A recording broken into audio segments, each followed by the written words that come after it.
अमेरिकेनं व्हेनेझुएलावर हल्ला केल्यानंतर त्याचे जगभरात तीव्र पडसाद उमटलेत. निर्वासितांचे लोंढे आणि ड्रग्ज तस्करीमुळे ही कारवाई केल्याचा अमेरिकेनं दावा केला असला तरी यामागे दुसरंच कारण असल्याची चर्चा आहे. ते नेमकं काय कारण आहे आणि अमेरिकेचा नेमका कशावर डोळा आहे पाहूया सविस्तरपणे या विशेष रिपोर्टमधून. व्हेनेझुएलावरील हल्ल्यामागे तेलाचं राजकारण.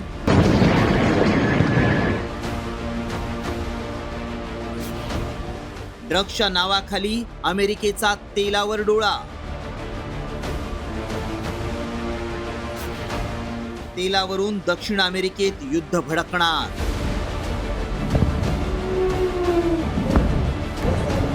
Russia Ukraine, Bharat Pakistan, Israel Iran या देशांमधलं युद्ध थांबवण्यासाठी मध्यस्थाच्या भूमिकेत असणाऱ्या अमेरिकेनंच आपल्या शेजारील राष्ट्रावर मोठा हल्ला केलाय.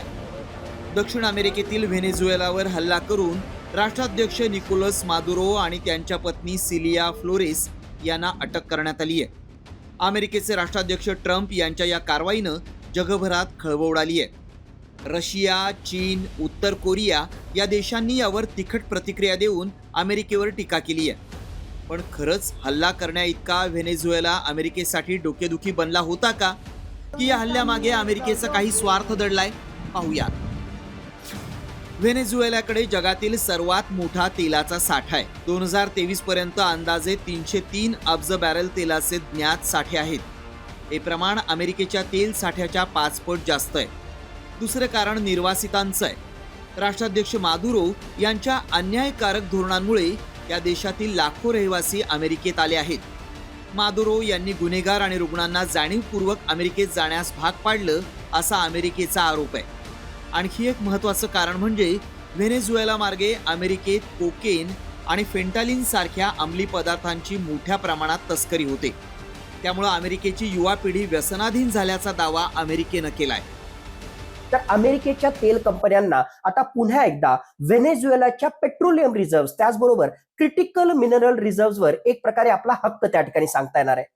अमेरिकेच्या आर्थिक फायद्याच्या दृष्टिकोनातून व्हेनेझुएलावरचा हा हल्ला अत्यंत महत्वाचा त्या ठिकाणी मानला जातो. व्हेनेझुएलाची अर्थव्यवस्था पूर्णपणे तेलावर अवलंबून आहे. हा देश दररोज सुमारे 9 लाख बॅरल तेल निर्यात करतो. चीन हा व्हेनेझुएलाचा सर्वात मोठा तेल खरेदीदार आहे. व्हेनेझुएलात सुरुवातीपासूनच डाव्यांची सत्ता राहिली आहे.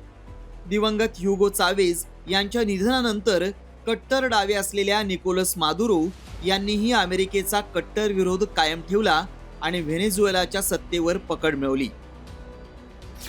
कामगार संघटनेच्या नेत्याचा मुलगा असलेले निकोलस मादुरो हे बस ड्रायव्हर होते. 1992 मध्ये त्यांनी राजकारणात प्रवेश केला. मादुरो हे नॅशनल असेंब्लीचे अध्यक्ष आणि नंतर परराष्ट्र मंत्रीही झाले.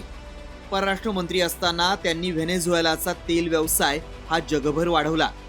दिवंगत राष्ट्राध्यक्ष चावेज यांनी त्यांच्या मृत्यूपूर्वी मादुरो यांना त्यांचा उत्तराधिकारी म्हणून निवडलं.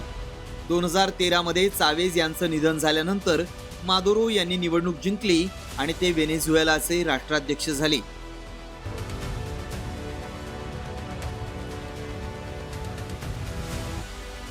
अमेरिकेनं मादुरो यांना अटक केल्यानंतर व्हेनेझुएलाच्या सर्वोच्च न्यायालयानं उपराष्ट्रपती डेल्सी रॉड्रिग्स यांना अंतरिम अध्यक्ष म्हणून नियुक्त करण्याचे आदेश दिलेत.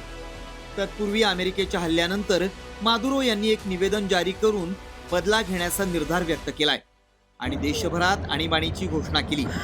अमेरिका व्हेनेझुएलाच्या तेल आणि खनिजांवर ताबा मिळवण्यासाठी सत्तापालट करत असल्याचा आरोप मादुरोंनी केलाय. मादुरो यांनी त्यांचं विधान जारी केल्यानंतर अवघ्या 1 तासात ट्रम्प यांनी त्यांच्या अटकेची घोषणा केली. मादुरोंच्या अटकेनंतर तरी महागाई उसळलेल्या व्हेनेझुएलामध्ये काही बदल होणार का हे पाहणं महत्त्वाचं आहे. आधीच संपूर्ण जग 3ऱ्या महायुद्धाच्या छायेखाली आहे. आता अमेरिकेच्या या कृतीचे दूरगामी काय परिणाम होतात हे पाहणं महत्त्वाचं आहे. रिपोर्ट साम टीव्ही न्यूज.